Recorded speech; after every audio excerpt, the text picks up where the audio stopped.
Hello everyone, ये video input tax credit का part 2 है।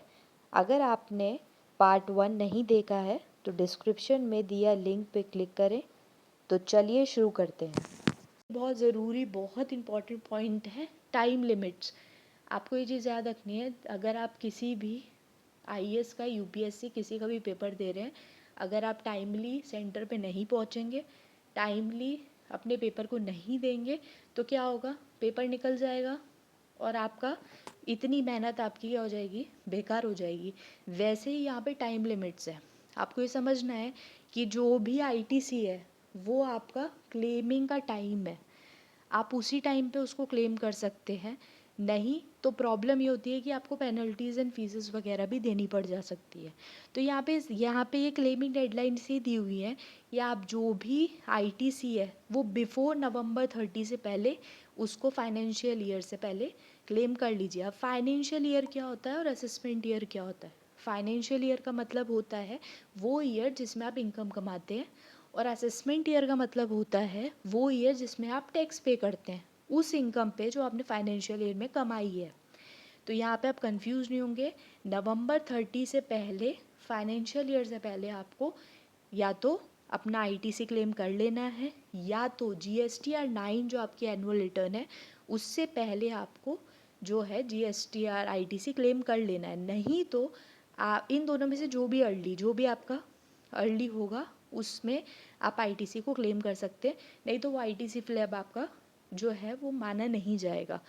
इसके साथ 2B मैच होना ज़रूरी है। आप टाइमली अपनी जीएसटीआर जो आपकी 1 है और 3B है वो आप टाइमली भरे, जिससे कि आपकी ऑटोमेटिकली 2B जनरेट होगी, और उसके जनरेट होने से आपका जो आईटीसी है क्लेम करना बहुत ज़्यादा ज़रूरी हो जाएगा। इसके साथ साथ ये भी आपको समझना ज़रूरी है, 2B में जो भी आपका आईटीसी दिखेगा वही एक्चुअल आईटीसी है जो कि क्लेम हो सकता है।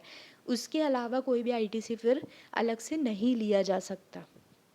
इसके बाद आपको ये भी समझना ज़रूरी है कि आपका जो भी आईटीसी है वो आप पूरा यूटिलाइज़ कर सकते हो, और ये जो आईटीसी है वो आगे जाके कैरी फॉरवर्ड भी होता है। Carry forward in the sense, जैसे कि अगर आपका 1 लाख रुपए का आईटीसी था और जिसमें से आपने सिर्फ 50,000 ही यूज़ किया एक मंथ में, तो अगले मंथ में वो 50,000 रुपये कैरी फॉरवर्ड हो जाएगा।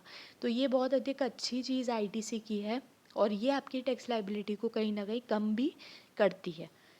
नेक्स्ट हम आते हैं रीसेंट अपडेट्स। आपको ये समझना बहुत ज़रूरी है कि जब हम आईटीसी की बात कर रहे हैं तो हमें रीसेंट अपडेट्स के ऊपर भी ध्यान देना बहुत ज़रूरी है कि भाई आईटीसी के अंदर क्या रीसेंट अपडेट्स आई हैं।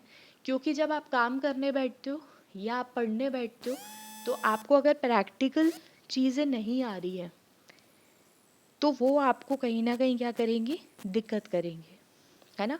तो यहाँ आपको समझना बहुत ज़रूरी है कि जो आईटीसी है उसकी रीसेंट अपडेट्स क्या है। पहली अपडेट ये है कि पहले ऐसा होता था कि हम कहीं ना कहीं एडिटिंग वगैरह 3B में मंथली रिटर्न में कर लेते थे, है ना।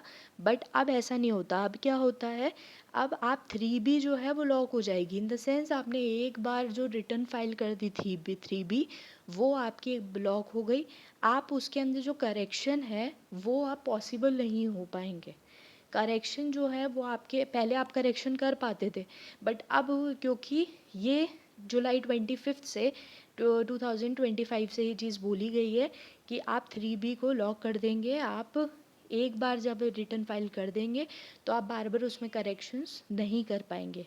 दूसरी चीज़, प्री डिपॉजिट को जीएसटी का अमाउंट जो है वो सुप्रीम कोर्ट ने ये बोला है कि आपको पहले भरना पड़ेगा, प्री डिपॉजिट करना पड़ेगा, जो कि मई 2025 से अप्लाई हो गया है।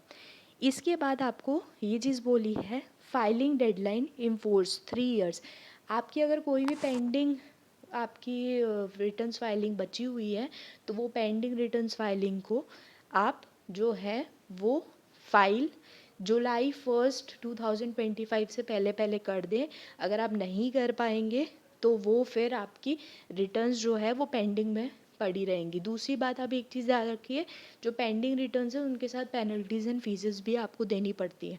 तो ये चीज़ आपको बहुत ध्यान रखना है कि टाइमलाइन, टाइमली काम होना जीएसटी में बहुत ज़रूरी है, क्योंकि अभी थोड़े रीसेंट अमेंडमेंट्स में या अपडेट्स में थोड़ा रिस्ट्रिक्ट कर दिया गया इन चीज़ों को। इसके साथ फेक इनवॉइसेस बिल्कुल भी नहीं चलेंगे।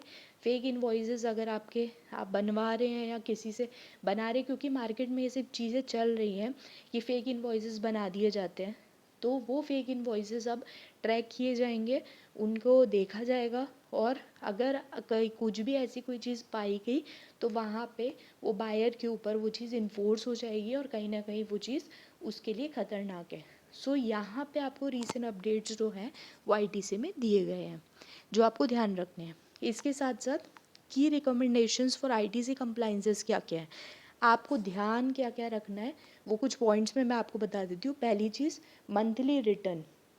जब भी आप कोई रिटर्न फाइल करें उसको बार बार चेक करना बहुत ज़रूरी है। अगर जब आप उसको 2 बार 3 बार चेक करते हैं तो अगर कोई भी मिस्टेक होती है तो पकड़ में आ जाती है। तो मंथली रिटर्न्स आप जो भी फाइल करें उसको रिकनसाइल करें, चेक करें। इसके बाद जो भी आप GSTR 1 फाइल कर रहे हैं वो आप एक बार देख लें, क्योंकि मैंने आपको बोला कि अब क्या होगा कि 2B जो है और GSTN 1 और 3B इससे ऑटोमेटिकली बनती है 2B। 2B अब आपकी रीसेंट उसमें बोल दिया गया है कि 2B जो है वो उसमें जो भी आईटीसी आएगा वही आईटीसी आपकी क्लेमिंग में फॉर्म होगा।